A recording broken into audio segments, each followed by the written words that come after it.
So if you're not counting calories, then you'll be using portion control. So this will be another form of tracking your intake, but without just counting your calories. So it's the same principles that are in the results journal, but just using slightly different graphics. So we'll start off with protein. As for all of these, men tend to have double what women are as the start point. So men, it's 2 palms versus women, it's 1 palm size of protein. The sources of food and stuff, like if you check the food list in the results journal, that'll hopefully give you a bit of inspiration, but always ask if you're not sure.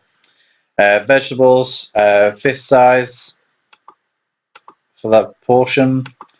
Then carbohydrates, so grains, starches, bees instead of beans, and fruits, just as examples of forms of carbohydrates. As say, men have 2, whereas women have 1. And then for fats, men have 2 thumb-sized portions, women will have 1. So this works for, this works for when you're eating 3 to 4 times a day, and that will provide, if you use that portion for men, it'll be suitable for someone who's fairly active. So if you work in an office all day and you're not particularly large, then you might need to reduce that slightly.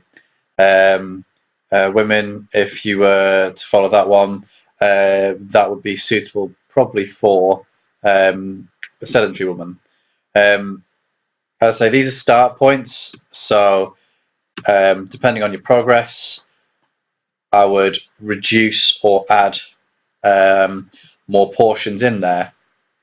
So, for instance, if you were a male and you were trying to put on muscle, then I would normally add in carbohydrates first, but down to preference and taste.